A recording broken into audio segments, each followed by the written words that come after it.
Welcome to Commander Runningcloud's Log. That's the name of this show that I do. I didn't do it yesterday, but I'm today here, y'all. I'm here today. So, welcome to my show.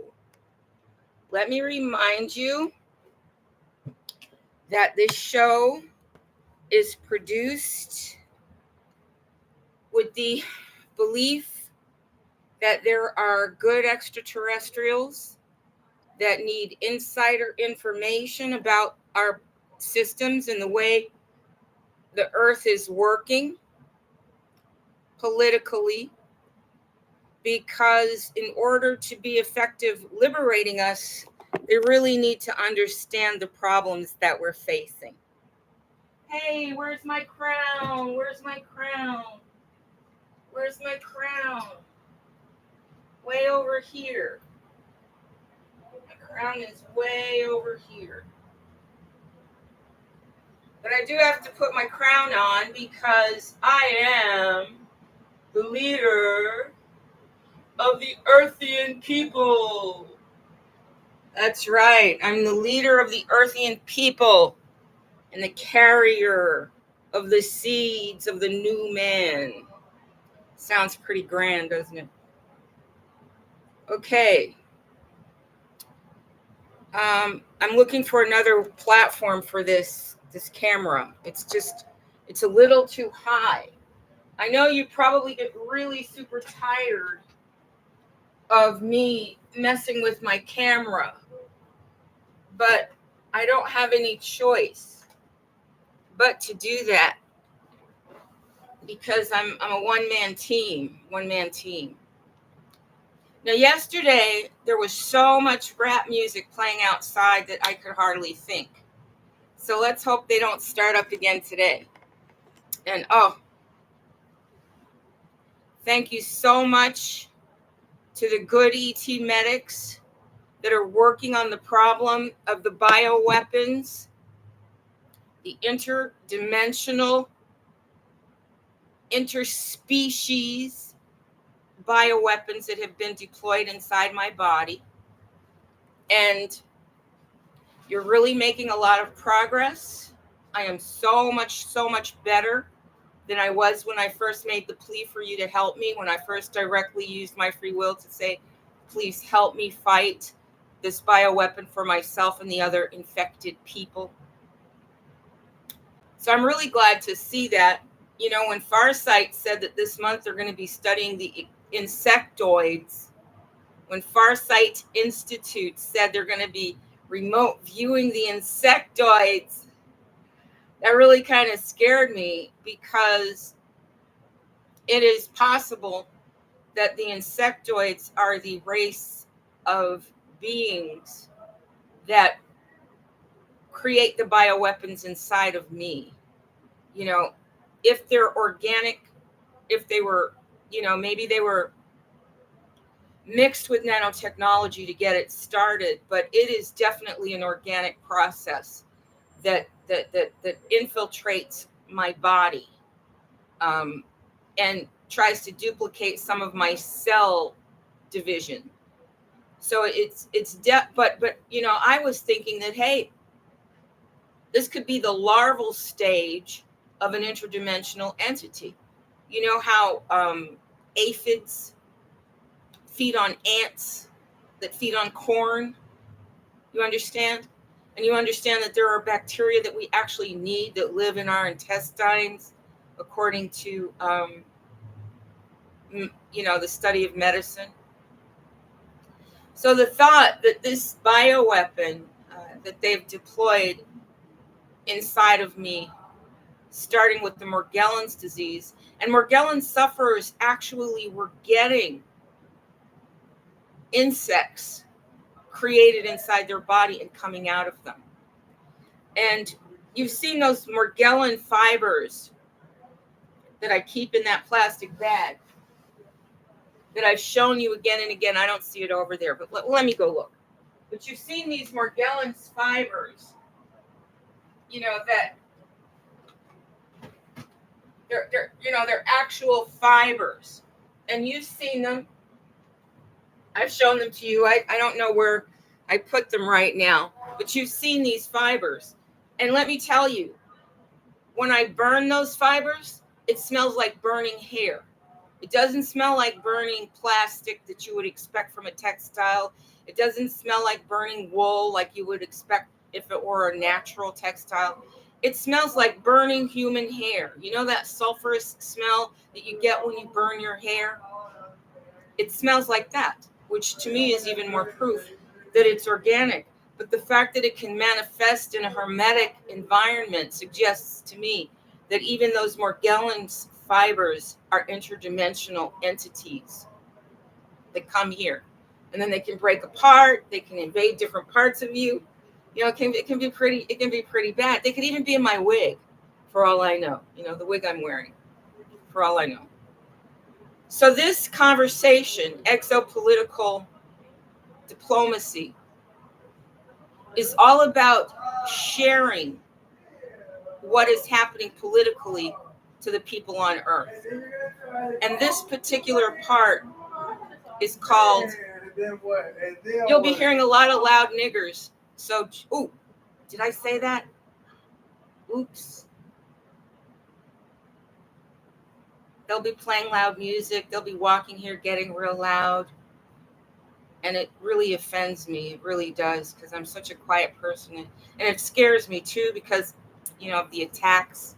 Because of the attacks and the breaking in my room. You know, I opened my door again today and I see that the paper I put between my door is outside again, which means that last night or this morning, there were more attempts at a break-in. So that's why my spontaneous feeling is so hostile, you know, and I'm really working on it. I really am. I'm really working on it, but they really trigger me, because maybe if they hadn't tried to break into my room every night, maybe if they didn't play that loud rap music that's so offensive. And I'm going to talk about rap today. You know, if I don't get wiped out for saying the N-word like that was pretty embarrassing. Okay, so this is called the European problem. And this is a progression of, I've done a European problem YouTube already.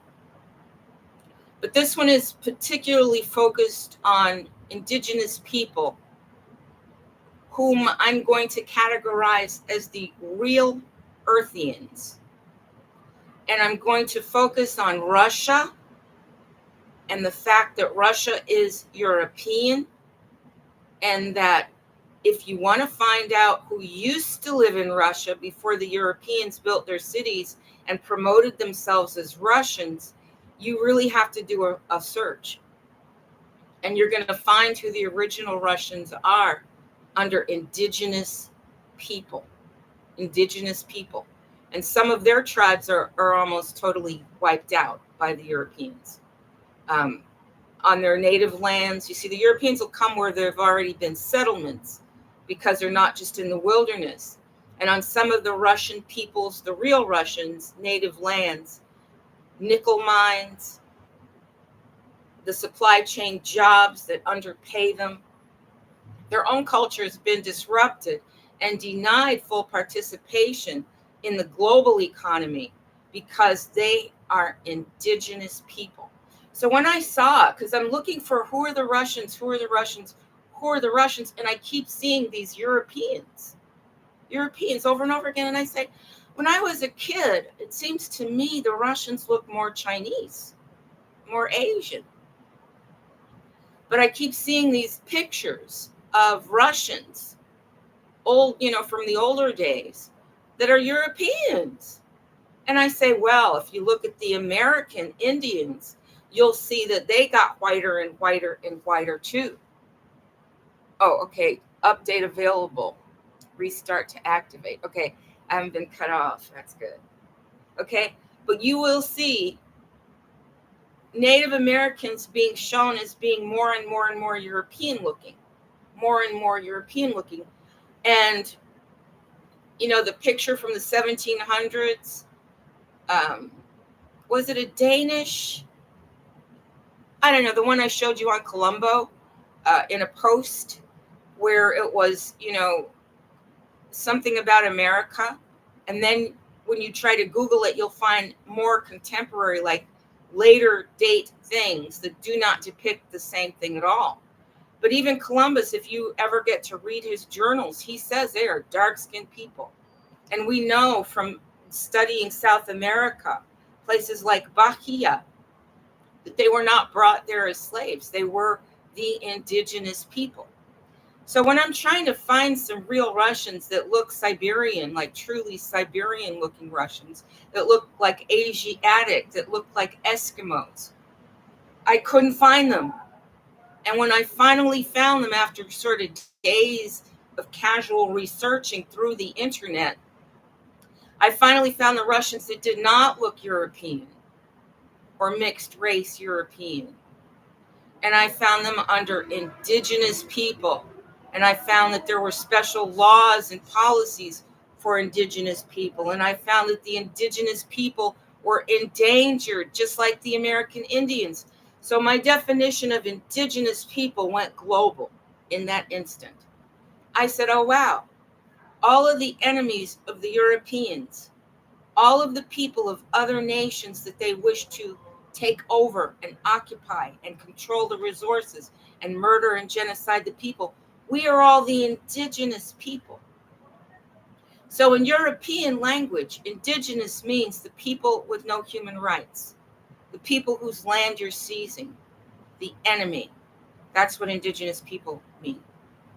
Okay, so let's look at China and India and Africa and the indigenous people of China and India and Africa. And let's note that the indigenous people of those places are still in control of those places, are still the powerful forces of those places, are still able to hold back the Europeans. But I want you to look at the placement of Russia and how close Russia is to China, and how you should never forget that the European plan to take over the world is a millennial war plan. It's not centuries ahead. It's not decades ahead. It's not years ahead. It is millennial. They plan to do the job until it's done. Now, when Europeans give their ontological story, that is, ontological means the story of their origin, the story of their beginning, their ontological story. When Europeans give their ontological story through the UFO publishings and their alternative news fringe reporters, like, Carrie Cassidy and Greg, oh, well, you know their names, you find them. So when the Europeans give their ontological story, that is the story of how they came to be, they always say that a race from another planet, another galaxy, came to Earth and took the indigenous people and modified their DNA. Okay? When the Europeans say we were genetically modified by ETs, they actually mean their race. And when they say that they were taken from the indigenous people, that's all of us, the real Earthians. Because we all have to admit that nobody else is moving from their homelands to try to torture and murder everybody so that they can create an economy of killing and theft. No race is doing that except the Europeans. When I saw Alex Jones interviewing the man that we traded, okay, we have to admit that what happened to Tiffany, the Phoenix Suns WNBA basketball player who was captured in Russia, we have to admit that plenty of Americans must go to Russia with some legal American weed. But knowing that she uses marijuana made her really easy to catch, just like the Arizona State Troopers were able to capture me after Diego Hernandez in New York City gave the word to the blue line, to the police across the nation, to put out a warrant, to put out an underground warrant on me and stop me and intimidate me while I'm going to California from Phoenix, right? And that was just the first time, because we also know they used that network to capture me with the Arizona State Troopers, and they used that all European network to prosecute me in their courts as well. So that's my disclosure story of what the Europeans did to me. But I've got more of how the war against the indigenous people involves culture war, which is a disruption of your culture and your people and your traditions, and an erasure of your history, and a substitution of your history for a history that suits the psychological mind control that the enemies want to put in place. So when I saw Alex Jones interviewing that man that they wanted him because he's a warrior, and he's probably an eternal being, or an extra long life ET, because we have a lot of them here of all races actually, and a lot of the ones that are not European are the ones that are helping me. So I saw him with his big mustache, and I could just see that Hun helmet on him. You know that helmet that the Huns, which are Germans, which were the most fierce German warriors when they were unifying Europe? He looked like a Hun to me. He didn't look like my idea of a Russian. He looked like a European, German, physical war machine. He looked like a Hun. If you had put one of those hats on him, those silver and gold helmets that the Huns wore, you wouldn't be able to tell the difference between the man that Alex Jones interviewed from Russia, who's telling us that we're going to be subject to a nuclear war from Russia. He looked as German as could be. And if you look at Sergei Balakov, and all the people that he shows you in St. Petersburg, they're all Europeans. I looked for ethnic diversity among the crowds in the squares and the crowds on the street of St. Petersburg, and I saw all Europeans.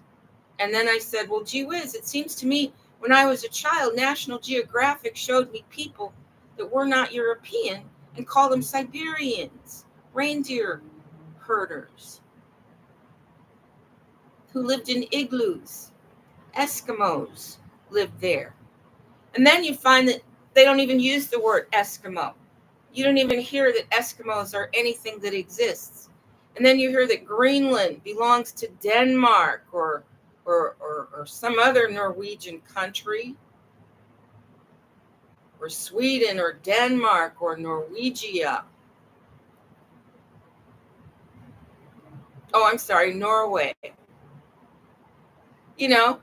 And we hear that somehow Europeans have put their name on everything and installed their governments everywhere. And that makes you say, wow, let's interrogate the term government. And let's see the word government as a European word. You see, there's a language called American. An American language is the language where everybody's equal. Everybody was created by God. Everybody is loved by God, and God wants all of us to have good lives. But we also have free will occupying the space here to dice it up. So we have a lot of individuals acting with free will. And that is why we see oppression.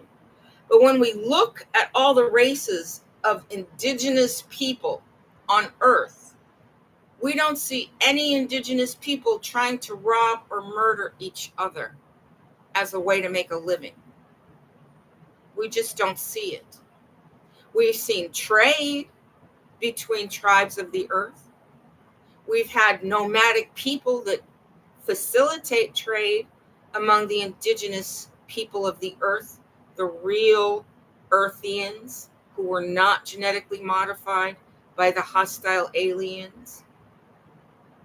But we don't see a race of people that actually build themselves up, devote all of their time and energy to war, and then go around the planet and off the planet, trying to murder everybody and steal their stuff, or recruit everybody into their belief that war is a lifestyle. Okay? War is not a lifestyle, people.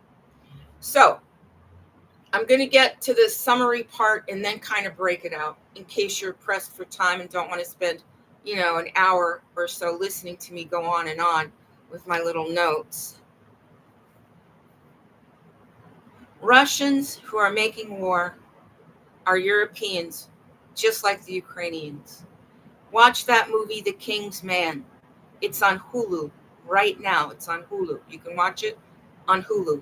And you can learn all about how the Europeans included Russia in their expansion plan, and how the Europeans put European royals in to start to create the integration of Russia in the European nation. European nationalism is where all the Europeans see themselves as unified, like it's a hive mind mentality. Okay? So European nationalism is a hive mind mentality where Europeans believe in racism, believe that they are a warrior species with the mission to control all the assets and people on the planet, perhaps started with Alexander the Great, and that Europeans are unified in those goals. They are unified in their mission. Wherever they are, they're unified. And once they reach a critical mass, they create a government. Okay? But before you can create a government, you have to actually massage the indigenous people. You have to break their culture down. You have to infiltrate. You have to destroy their cultural memory. You have to do so many things before you can crown them with what the Europeans call government. Because we think government is something organic. But when we understand European nationalism and the motives and missions behind the European nationalists, and when we accept the premise that all Europeans are European nationalists, because none of them are objecting, none of them are fighting racism, they all pretend like European nationalist racism does not even exist. So we have to see them as a collective mentality. So once they've established the government, they've established their nodes. They've established their military force under the guise of law enforcement. They've established their machine for the rule of law, rules that enable Europeans to rob and kill without consequences on anyone, right? So it's very important to understand that Russia is European. So when the Russians say that they're going to kill the Ukrainians, it's family business.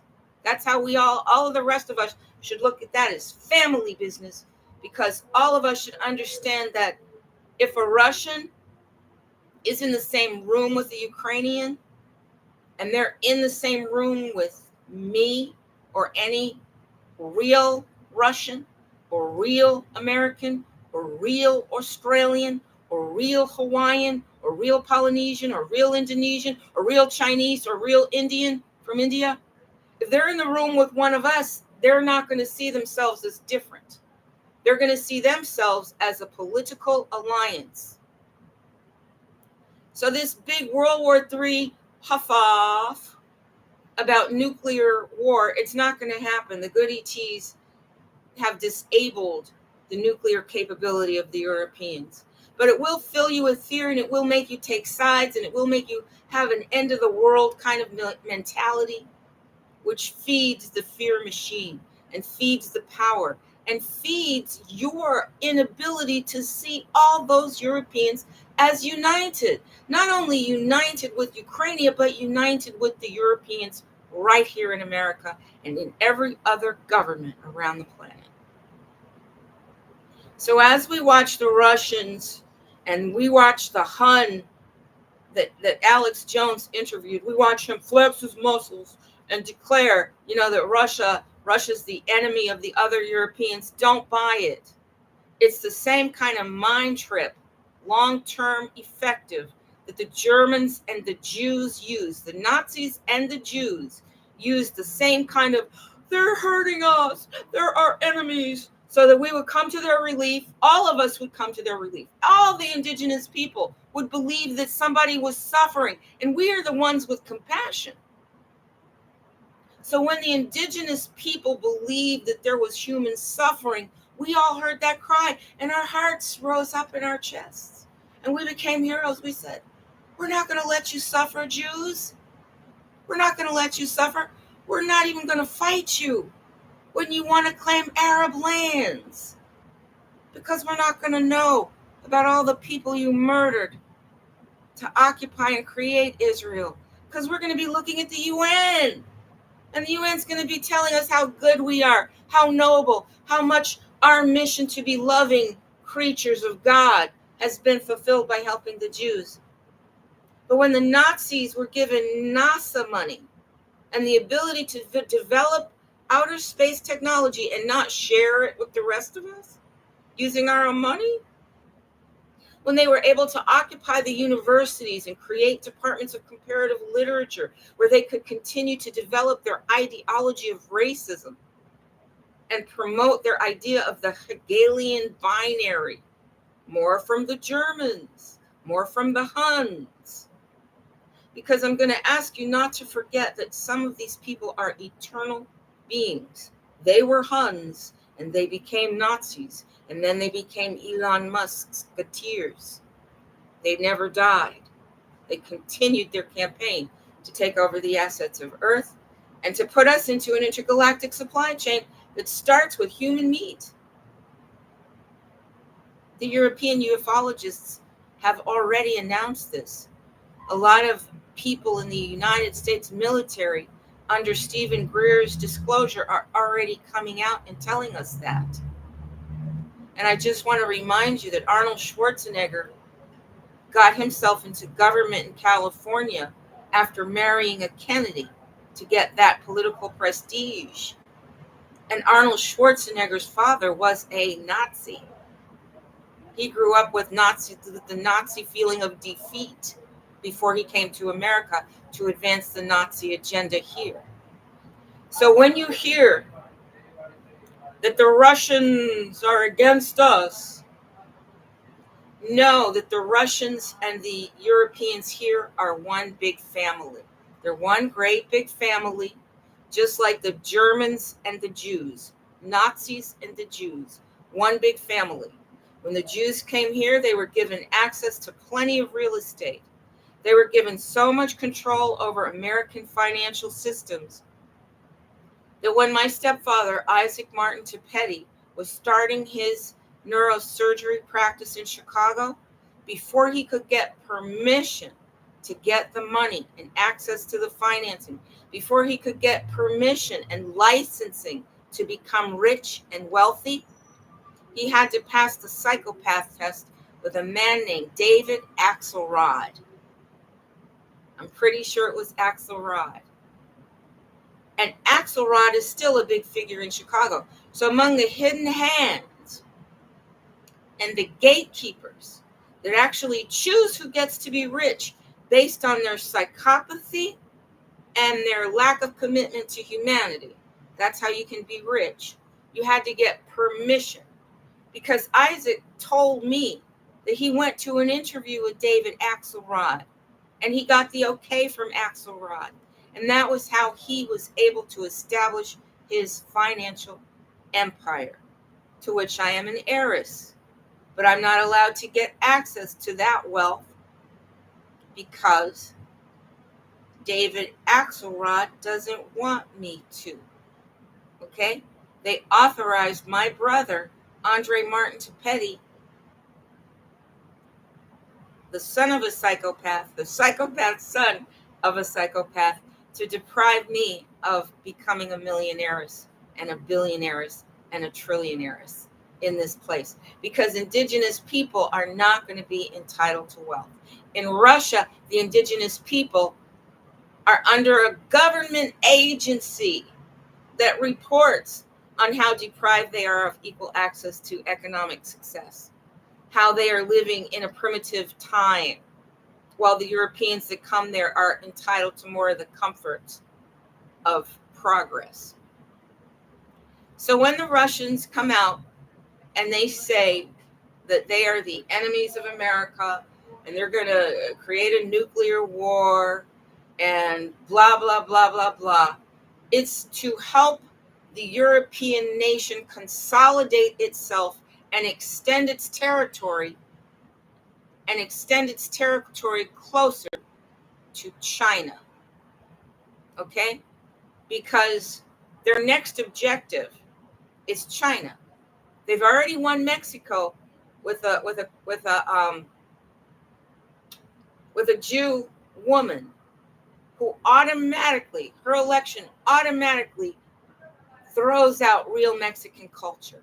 Machismo, which is not an extreme form of masculinity, extreme only because in the degree that it threatened the Europeans. Maybe that's why Mexico wasn't taken over by the Axelrods and the Scheinbaums and the Netanyahus and the Merkels. It wasn't taken over until just now, when we're all preoccupied with this mind control European, intra-European war between the Ukraine, enemies of Americans. They produced bioweapons. They were deeply involved in human trafficking. These are things that we all know, yet somehow the news reporters in the public media, run by the blood libelists, fail to report that we are on Russia's side when it comes to eliminating child trafficking, money laundering, and bioweapon manufacturing that was coming from the Ukraine. In Saskatchewan, the Europeans over there, Lita Atkinson used to tell jokes about the Europeans, jokes that in America would have the N-word or the word moron. We had moron jokes where you say, how many morons does it take to unscrew a light bulb? I have to periodically look for Foxy because my door is open for fresh air. I'm so happy that I'm able to leave my door open for fresh air without having to worry about getting shot by weapons. It's so nice to have that there, an open door and fresh air, because they were killing me with gases and fumes in here. They were really, really hurting me with the gases and fumes in here. I still have to keep my air conditioner blocked and filtered, because the air that comes in here from Houston oil and gas processing is black with sticky soot. Sticky soot. And it gets in my lungs and my throat is already hurting. But I think my throat is hurting because the good extraterrestrial medics are isolating and removing the parasites in my body. And as the colonies of parasites die out, they create pain and tenderness inside of me, where their colonies were the most elaborate. And there was a very elaborate colony in my throat that worked through my ears, that worked through my pineal gland, that worked into my chakra system, my crown chakra. And pain in my chakra is how I found out that it was one of the many ways I found out and tested the interdimensionality of this infection. And because it's interdimensional, only the good ETs could help me. So thank you again so much, good ETs. I've been able to get a good sleep for the first time in so long because my body is not writhing with bad ET, European deployed bioweaponry. So if you're also suffering, from bioweapon attacks that are actually occupying your body, inside of you, the first battlefield is you, your body. and then your mind, and then your environment, and then the world. So if you are also the victim of the World War III bioweapon attack, as I am, which has been set up for decades, when they deployed Morgellons with the bird flu, they used those flocks of robot pigeons to be sure to deliver the Morgellons diseases to everyone being beta tested, every beta test subject. And I am a beta test subject of this bioweaponry. So the most important point in this conversation, and I'm going to make another conversation on culture war. I'm going to leave this. I'm not going to go on and on with this, but this starts with the premise that Russians are Europeans. If you want to see the real Russians, the ones that look Asiatic, you're going to have to look under indigenous people, which is where you find my people. And then they created that special category of slave for the Black Indians that were already here. And slave is a European word. Let's remember that. They used the word slave to define the people that worked for the Egyptians, the Egyptian pharaohs. And I want you to remember that a lot of those pharaohs were dark-skinned. They were dark like Billy Carson. They were dark like Arsenio Hall. They were dark like Shaquille O'Neal. Okay? They were dark people like Eddie Murphy. Okay? The Egyptians did not look Grecian. It's only after they take over Egypt and suppress the Egyptian indigenous people, Africans. It's only after they oppress and depress the East Africans and infiltrate them with enough people from Europe that they begin to show a European face. My mother told me when I was a child that the reason that the noses were broken off the Egyptian monuments was because the noses were black noses. They were not European noses. And they didn't want that history to move forward. Just like they burnt the libraries. Didn't Alexander the Great burn down and destroy a lot of knowledge in the libraries? Why do you think they destroyed the public library system in America? And by then, we were all so pressed and busy trying to make a living in their false economic system of torture and slavery that none of us could even protest against the loss of the libraries. Because bookmobiles were a route to freedom for oppressed people. The library held knowledge. So once you destroy people's access to knowledge, you can pretty much tell them anything. You can show them pictures of Russians that all look Europeans. And say, well, it was always Europeans. Oh, the indigenous people? Well, they died. They're almost dead. And they even infiltrated the Ivy League and had people like Hazel Carby, Vera Kuczynski, saying that the Indians of America are dead. The indigenous people of America were already killed by the bad Europeans that came before us. And we're not. Just look at a powwows.com production. We're not dead. Look at me. I'm very much alive. Although I must say they really infiltrated my family and destroyed us from the inside out. But Russians are Europeans. That's the first premise.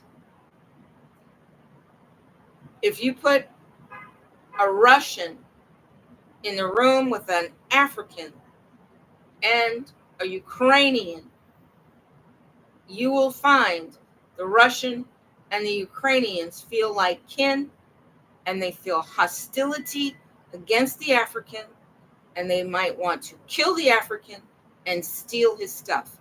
Europeans admit that they were taken from indigenous American humanity. and genetically modified to be more reptilian, to be more hostile, to be more warlike. When the Honorable Minister Farrakhan of the Nation of Islam, a group of American Islamists, and Islam means the pursuit of truth. That's what I think Islam means, is the pursuit of truth. So when Minister Farrakhan proposed what all the UFOologists repeat openly and repeat openly as their history, when he said that Europeans were created by Dr. Yaqub, and he even describes Yaqub as a black extra, person from another intergalactic scientist, and that this scientist took indigenous Americans, that's us, indigenous Earthians, that's the Siberians, indigenous, all of us, and created the Europeans to be the warrior race, to wrap this piece of the intergalactic supply chain up, to conquer all the races, to steal all the resources, to create, a supply chain that would pretty much wrap the assets up so they could send them into outer space and use it in intergalactic trade. He pretty much found us to be too docile. And the Europeans say that they came in and advanced the human species. Yes, advanced us as intergalactic subjects in a supply chain that serves an intergalactic commerce. Okay? That serves intergalactic commerce. So when the Europeans say that they were genetically modified, Minister Farrakhan said this over and over again, and they censored him. They tried to kill him. They vilified him. They had him on TV with one European journalist after another who would disrespect him and talk to him with the denigrating tones and sarcasm. And now when you look around, all the European ufologists on the fringe of disclosure are admitting that they were genetically modified. But that's them, not us. I still don't have a desire to murder a race of people, steal their stuff, and live in a great place and feel good about myself. I don't have that desire at all. I still have the desire to love everyone and to help everyone escape this horrible genocidal oppression and to define the ways that they're going about it. So we know that all Russians, and I'm just going to call the Europeans ones Russians, and I'm going to call the people that actually own that land, I'm going to call them Siberians, just to make it easy on myself. I'm going to call them the Siberians. And I'm going to suggest that conquering the Siberians creates a direct route way to invade China, because China is right at that border, and the China would be the next objective because they already got North America, right? We know they got North America because of the way Canada operates as a colony of England, and the way that the indigenous people of Canada have been immobilized and marginalized. But they are still in such a hostile environment in terms of snow and ice that they're able to create a little bit of insulation between themselves and the Europeans. So we don't hear much about the Canadian Indigenous people because the Europeans fear that if the ones in the United States begin to unite with the ones in Canada, it will become formidable opposition against the European takeover and robbery. They were doing a lot with forestry. They had so many trucks on the Canadian highway, hostile trucks, that I encountered when I drove from Connecticut to Winnipeg through Quebec and Ontario. Oh, they're smoking that terrible hemp out there, blowing it in my room. Thank God there's a strong wind.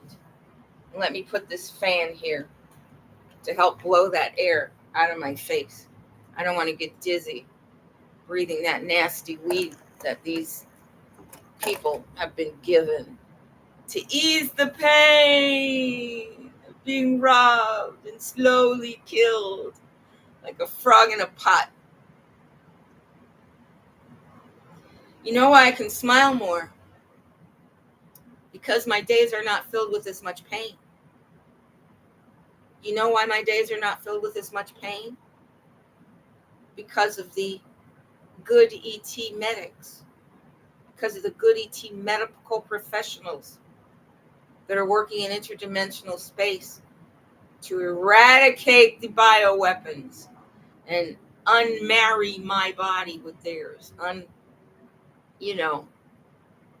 infiltrate me at the cellular level to remove this DNA that has been implanted.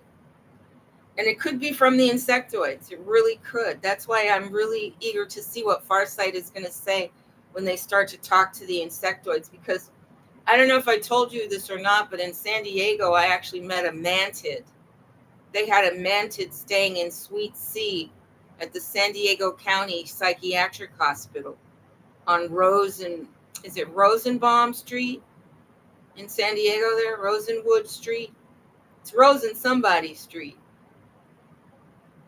And when they killed me, when they kidnapped me at the San Diego Psychiatric Hospital, I was going there for grief counseling over the death of my mother. And they said, "You've come here too many times. We're gonna admit you." And I said, "I don't want to be admitted. I just want counseling for grief." And they actually put me into a 7-man hold. They didn't tackle me. I said, "Okay, well, if you're going to put me in the 7-man hold," which I learned all about in Connecticut when I was doing patient advocacy in the mental health industry for the state of Connecticut, and got that Volunteer of the Year award under Juan. That's when Juan Luis Hernandez was training me. I know it's a complicated relationship, complicated, but when he was training me into my new life in the resistance, he taught me what my rights were as a victim of the mental health industry, as prey of the mental health. And Jan, I can't remember her last name, but her aunt, but it's a Vander some kind of last name. And she was the executive director of the Connecticut Legal Rights Project. And her ancestors, her father or somebody, or maybe herself in another life, were involved with the Nazi space program. She was actually, involved with the extraterrestrial communication, her family. So I'm pretty sure that she was also a part of my positive training and part of my final testing and everything when I was there in Connecticut. So they told me all about the 7-man hold and how it was illegal and a violation of human rights, and how forcible injections of people targeted by the mental health industry was a violation of human rights. So when they said they were going to forcibly admit me into their hospital, I later found out it was because they thought I was homeless with no family, because when they look on my cell phone, they didn't see me having any regular connections with anybody. So I look like a lone ranger. I look like a person, a forgotten person. I look like a person that could go missing and not be missed. And they had a mantis to feed. And there was a doctor there. Was his name? He had a Spanish surname. And he looked completely traumatized. I mean, he looked like this.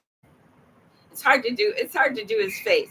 But he looked like he had seen things that he never wanted to see. And it was still on his face.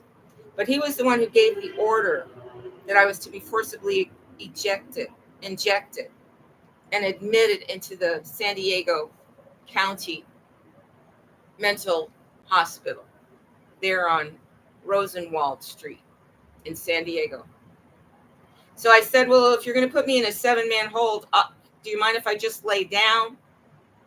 Because I don't want you to knock me down." And they said, yeah, you can just lay down. So I laid down on the ground, and they actually still put me in the freaking 7-man hold. And the whole time I'm telling them, please do not inject me with that Haldol, because my family is allergic to that. You will kill me if you inject me with that. Please do not inject me with that.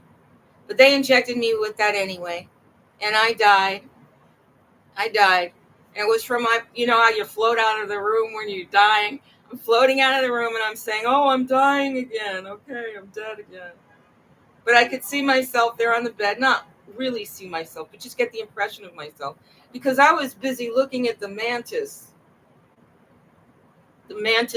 female that was standing there, a mantis female, because they brought me in to be her meal. You see, that was how they cleaned up the homelessness problem, was by feeding the mantis human beings, warm-blooded, fresh off the street human beings.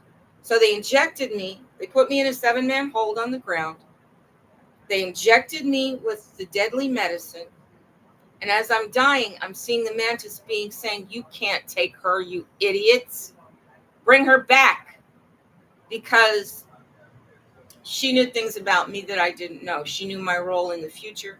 She knew that you weren't allowed to kill and eat me. She knew that there'd be repercussions if she ate me. But I saw the mantis right there in the room. I saw my dog. They were taking my dog to the shelter because my dog was with me. And my dog, Foxy, right there on the bed with me. I was on the bed. My legs were kind of off the bed because they just carried me in there and put me there. And I was going to be eaten by the mantis. So I'm really scared to see what Farsight is going to present about the mantis insectoids. But I'm also really excited because they, more than anybody, would know how to remove their larva and pupa from my body. Insects go through a pupa stage. They're an egg, and then they become a pupa, and then they become a larva, right? And they might go into a cocoon, and then they become an adult. So it's a process. So I'm hoping that the good insectoids are involved with the cures, because we still need to go further. Okay? We've gone a very long way towards eliminating the bioweapon insectoids that I believe are the weapon inside of me. And I'm feeling them objecting in my muscles, where they've created colonies, in my throat, where they've created colonies, in my ears, in my gums and teeth, where they've created colonies, and parts of their community. So I'm hoping that they'll be giving up this territory of my body soon, because it's very depressing.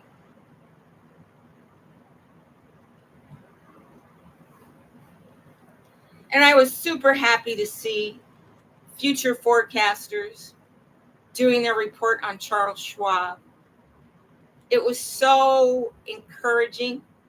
And I looked at it. It's so funny that they probably might have known I would look at it if they know anything about me. And I looked at it because it said something about Charles Schwab. And I know from Real Raw News that Charles Schwab's status is a mystery, like Donald Trump and Joe Biden and all the movie stars that used to make movies, and Beyonce and Jay-Z. Somehow all of the celebrities are mysteries. But I'm going to talk about that more in Culture War, which I'll do next. This conversation is about Russians or Europeans. That's the first premise. And I think I've proven that to be true. Europeans want to rule the earth. Okay? So as proof of that, I submit that Europeans themselves give their ontological story that agrees with what the Minister Farrakhan has said from his information that he got from the mothership, the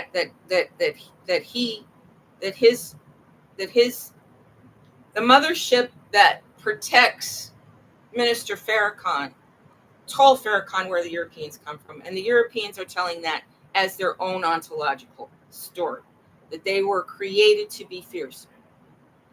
And one way that you can also know that Europeans are a derivative of Earthian DNA is by their features. You see, this kind of hair is easier to make than hair that has textures in it.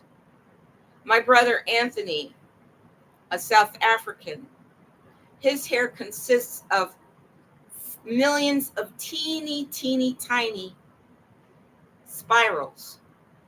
His hair grows in tight, tight circles, but they're circles, one after another, circle, circle, circle, circle, circle. To create, to twist a hair, you've got to do it at the follicle.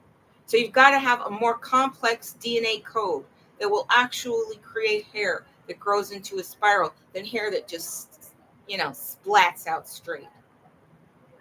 So we know that the DNA to create South African hair from the Zulu tribe, as my brother Anthony expressed the gene, is a more complicated gene, would be more difficult to duplicate than the gene of straight European hair. The other thing we know is that melanin, to create melanin requires more work from your body. You've got to have a melanin production machine built into your DNA if you want to if you want to be a black person and you want to stay black. Your skin has to produce melanin over and over again. Producing melanin takes a lot more complex DNA than producing transparent skin or clear white skin. And even the dermis on Europeans is thinner than the dermis on black people. That's why I know that from when black people used to get keloids. And keloiding is when you get a buildup of tissue after a scar injury. And keloids were kind of a serious problem for the beauty industry. And that's when I learned that one reason why highly melanated people, the more melanin you have, the more susceptible you are to this mutation called keloid. Well, that's when I learned that darker skinned people have thicker skin than Europeans. So that's another reason we know that European DNA is a derivative of Earthian DNA. So you've got hair, you've got skin. Oh, and muscle mass. Africans tend to have a heavier muscle mass. When people were on diets and trying to be thin, as the food industry and the medical industry was deliberately creating obesity, but the public culture was saying, if you want to be pretty, you've got to be thin. So you had this constant war, culture war, through medicine and advertising that made you feel undesirable because it was making you fat while telling you fat is ugly. Fat is not beautiful. And even when your own sensibilities said, oh, this is just too much flesh, even for me, you couldn't lose weight because you had the medical industry and the nutritional industry centralized to create diabetes, to create cancer, use fluoride to make you stupid, and wear down the enamel on your teeth so you could be vectors in an artificially created economic system that becomes the lifeblood for us. So when the Europeans say that they were created from Earthians, we figure that's from us. Okay? And I know being light-skinned, I got my nerve, but I'm not that light. I still have melanin, and I have African hair. So, and I have an African-looking mom. Well, she's not really African. She looks American Indian. But you get the point. The Africanness of the Black Indians is what I mean. Because the Africans don't see us Americans as a part of them. They know we've been away from Africa for millennia and in this continent. And perhaps, before Earth disruptions or rearrangements of the land masses. Perhaps there was a time when Africa and South America were neighbors, just like China and Russia and North America. Maybe we were all one continent. Maybe we were all one landmass. I don't know. But I do know that Russians are Europeans, and Europeans want to rule the earth. And they've already taken over Mexico. We know that because there's no way in hell that a real Mexican would elect a shine bomb to do anything but get the F out of here. Okay? But we know that a shine bomb will be like an Axelrod. A shine bomb will be able to dictate who gets economic power, who doesn't. A shine bomb will be able to improve the supply chain through Mexico, no matter how much machismo the Mexicans have in their breed. Okay? They'll be able to use the economic system to kill them, just like they did us. We were bigger than the Europeans. We Americans were, with our superior nutrition, our more room to exercise, our more hospitable seasons of the year, our greater territory for nomadic behavior, which really improves your quality of life. But they beat us with government and economy. And that, my friends, is the matrix. So we know that Russians are Europeans. We know that Europeans want to rule the earth. And we know that everyone that is not a European is called an indigenous person by the Europeans. So if you're not European, you're indigenous, right? And we know that the Europeans in America are very tolerant of the Russians, to the point where Douglas Rogers, an anthropology chairman at Yale University, is not only able to occupy one of the highest seats of anthropology in American higher education and the world, but he's able to go to the Four Corners and the Mojave Desert, where there are still plenty of Indians and still plenty of land that belongs to the reservations, and he's able to go there and speculate for the Russian oil and gas industry. Oil and gas industry, read it as invasion. Okay? But they're after the water now too, from that area.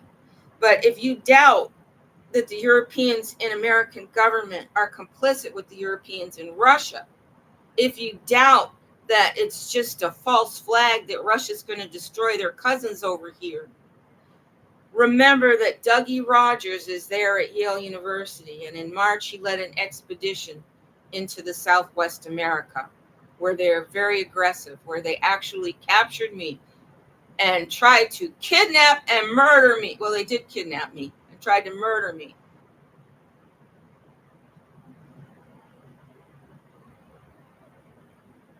Okay, so let me just add this to this conversation. Okay, so if you're an indigenous people, you are most likely an original Earthian. You most likely are the people that the ETs found here and declared as primitive, and when they took us and modified our DNA to make this race of Europeans, and then put the Europeans in the most inhospitable place, very rocky, slow growing season. They put them in a place where their aggression would naturally grow as a part of their environment. But they made sure to put into their DNA a desire to move out with ruthlessness, right? Because the tall whites look Norwegian. So would it be so unreasonable to think that the tall white extraterrestrials are the fathers of the genetically modified European races? We know the Huns were interacting with the Norwegians. I mean, as they developed themselves as a warrior race, the Norwegians were a huge part of it, the tall whites. And we know that the Pleiadians are the races that helped the Nazis take over the world, take over territory. So we know the Pleiadians are not our friends. And we know the Pleiadians are blonde-haired, blue-eyed beings, European-looking. We know this from what the Europeans have reported on these extraterrestrial races. We know this. So my conversation today started with the question, one of the questions was, Russia and the other Europeans. This is just another Jews and Germans. They're advancing their territory by pretending they're enemies. They're getting all of us involved as spectators and participants. They're talking about reinstating the draft according to MonkeyWorks. And they're using our oil and gas, right? But they don't want us to come out of our communities and interfere with their supply chain of supplying oil and gas to their war machine, which would happen if we started to realize that Europeans are against all the indigenous people on the earth. Europeans are against the Earthians. Europeans were created by hostile, evil ETs to subdue and conquer the earth and take the resources of the earth into their intergalactic trade. We're just a node in the intergalactic trade. When they report that the United States military, read European military, that recruited people from every race because they created a global kind of a consciousness that we were all in this together. We are not all in this together, except as Europeans against the indigenous people of Earth, Europeans as evil UFO DNA manipulated peoples that are devoted to destroying the human race. Now, the Nibiruan Council with Jalila has been working very, very hard to change the DNA of the Europeans by reminding them to train themselves to have compassion. They can't have empathy because they cannot connect with Earthians. They don't feel a part of us. They can at least develop compassion. And her mission has been to work very hard to help the Europeans evolve to a state of compassion. Especially now that the good ETs are here and have been here helping us. But they can't transform everything. And there were more bad ETs here, more bad ETs infiltrating, more bad ETs recruiting, more bad ETs creating Europeans.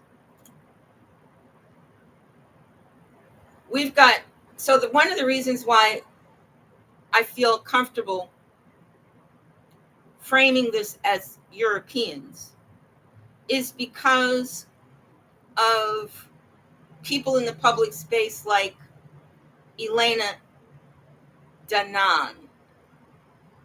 Elena Danaan claims to be an emissary from an intergalactic government. But she created a book where all of the ETs, she says she's met them and she knows what they look like, but it just sounds like she's done her research. Because I directly asked her about European nationalist racism. If you're an indigenous person of the earth, perhaps this is the first time that we are actually able to directly communicate with the intergalactic nations. Perhaps because the speculators from the evil ETs came here and captured us as their possession in the supply chain and used their evil strategies to infiltrate us and hold us back from actually representing ourselves in intergalactic commerce. Perhaps we are such an exciting place because this is our first true emergence into intergalactic commerce and civilizations. Perhaps this is the first time that real Earthians have gotten here. But the bad ETs have been sending United States and other Europeans, Nazis and Germans and French, they've been sending them off this planet since at least the Germans got here and started really developing things. They started setting us off, sending things off planet. And they created, the whole moonwalk thing to make us all believe that they were making progress, but they were way back here when really they were way out there because they got started by the advanced civilizations that wanted to use us as their personal money, their personal economy.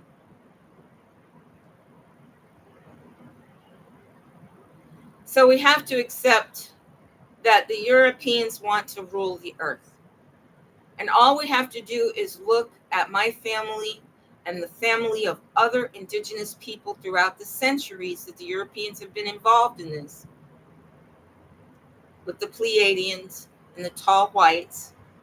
Ever since they've been involved with taking over the earth and exploiting all of our resources for an intergalactic economy, we have had Europeans creating genocide, installing government structures that are integrated with an executive, judicial, and legislative branch, and seducing us all with this idea that we were becoming part of a democracy, okay? Pretending that our previous systems of governance, which had lasted for centuries and were serving us pretty damn well, according to the places my family meant, according to the place in life of comfort, plenty of food, plenty of clean air, plenty of power, personal power, in terms of what my family had reached before the Depression, at the turn of the century, before the myth of slavery got spread around, in terms of what my family had created in terms of comfortable life on earth. We didn't need a European government to make things better. We didn't need a democracy. We already had a way of working with each other and making decisions amongst ourselves. The tribal system was working great. We didn't need nationalism with government and the three branches of the law and papers that define powers and communicate offenses to put on the people. And we didn't have intense weapon creation.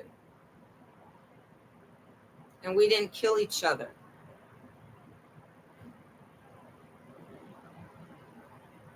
So we have to accept also as fact that the Europeans are the enemies of indigenous people, just from their history on Earth. So when I was seeing Elena Danaan, Danaan, and she's always traveling, and I think it's because when you're engaged in dishonorable work to make a living, you got to keep moving so that the law enforcement never really catches up with you. But she's creating this whole fiction about intergalactic civilization and, the economy on the moons of Jupiter. But there are no black people in the future. And I look at all the other UFOologists and the way, they talk about the tall whites, and they're white, and they talk about, not white, they look European. And they talk about the Pleiadians, and all the Pleiadians look European or mixed race, idealized European. And I sort of been struggling with this for a long time. Is that how come it looks like there are no black people in the future, in the advanced races? How come it looks like there are no black people in outer space? Right? It looks like there are no black people in outer space. Okay? Now, I'm here under genocide, trying to survive, the fourth generation that I can talk about of genocide on my people, on my family individually. And I'm looking at Europeans in the UFO space constantly present images and stories about their people in outer space. And it looks like either in the timelines, we all get killed here by the Europeans, so we truly become extinct,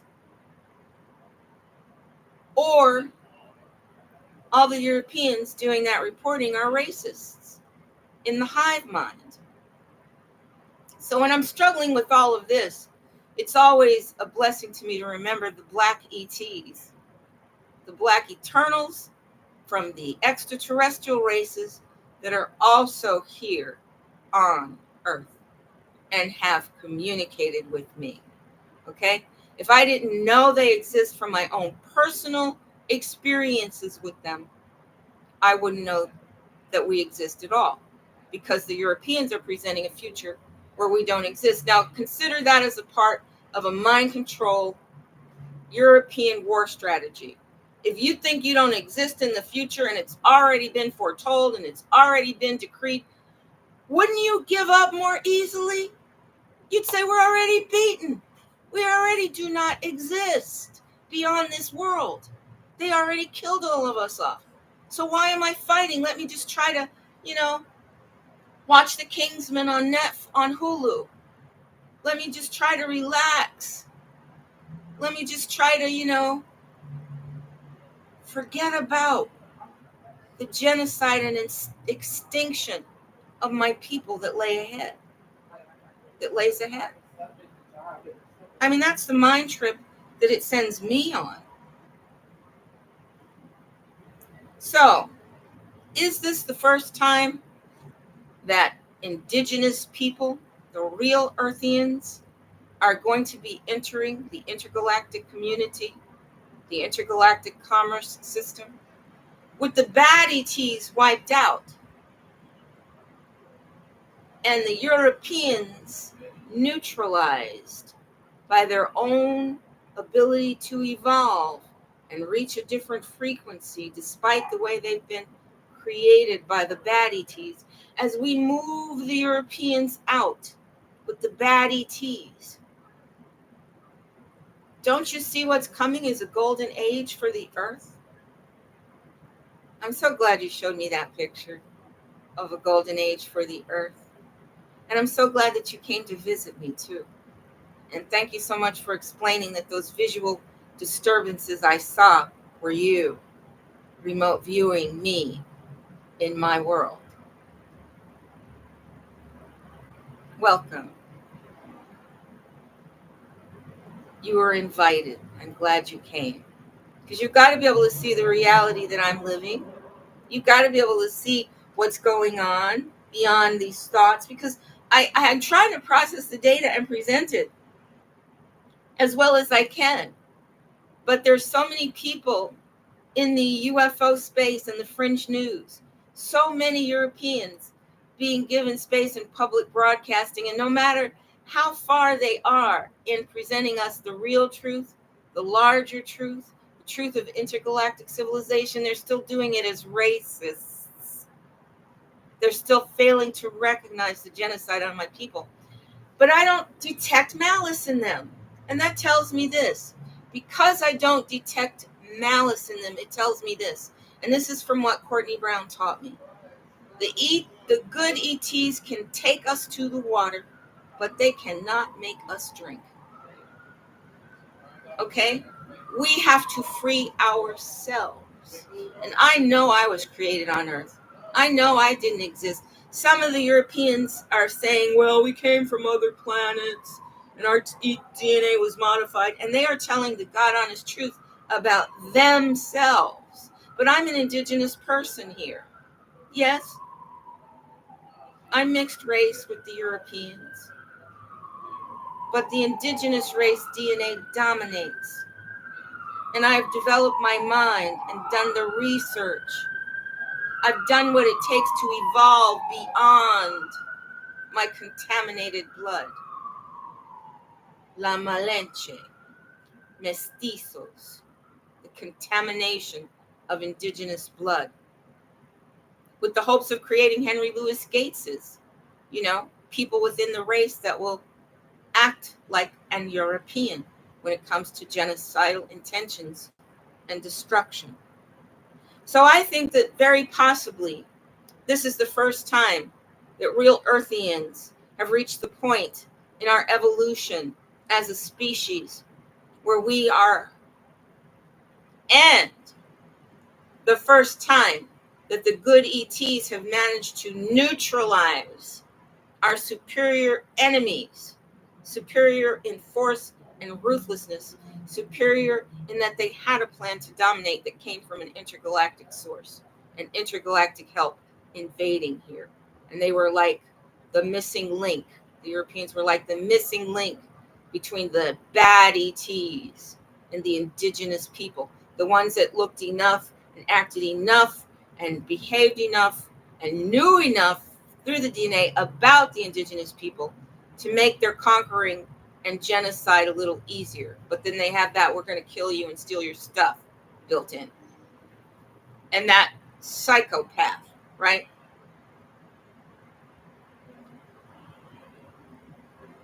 Okay, I think I've covered everything that I wanted to cover. I'm going to talk about the intricacies of culture war next. But look at that Russian on Alex Jones, and you'll see that he looks just like a German Hun, a German warrior, and he could very well be an Eternal. And he's the man that was traded for Tiffany Greaves. Tiffany Greaves was arrested and imprisoned in Russia for possessing CBD oil, which is like such a trumped up charge. And she was put in their jail system for months and months and months. And the reason they took her was because they wanted that Hun back for this war. They wanted their German Hun. They wanted their tall white. They wanted that German soldier. I mean, that Russian soldier that was in American prison. They wanted him back. So they kidnapped Tiffany Greaves. I think Greaves is her last name. And made a big sensation out of her so they could get him back. And he's on Alex Jones. And then I want you to look up indigenous people of Russia and see what they look like. And then I want you to search Russians and see what pictures they show on Google of what Russians look like. And you tell me, the Russians they show today look as European as the indigenous people of America that they show and publicize. But when you go a little deeper, you're going to see people that look Asian. And in America, you're going to see people that look Asian. And you're going to see people that look black. Okay? So remember that when the Europeans in Russia are declaring themselves to be the fiercest warriors, know that they live in those little cities and that they've done their best to kill the real Russians. And that their ultimate goal is to move past what they claim as Russia in those poorly populated lands that they could easily say belong to us. They could easily create a government agency and send a few men and a few militaries out to control the nomadic ice people of Siberia and say, well, this is ours now. But moving deeper into what they're calling China, well, that's going to take a lot. That's going to take a lot.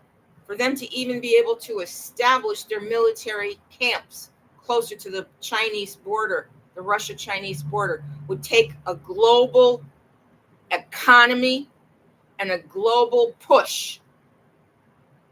Because all this Russia, United States of America, Ukraine, that's all family business for Europeans that consolidates them like the Germans and the Jews were consolidated before they came in to do this last push to take over from the indigenous Americans. So I don't like that term indigenous, but it's going to be the key word. The indigenous people are the enemies of the Europeans by the European declarations.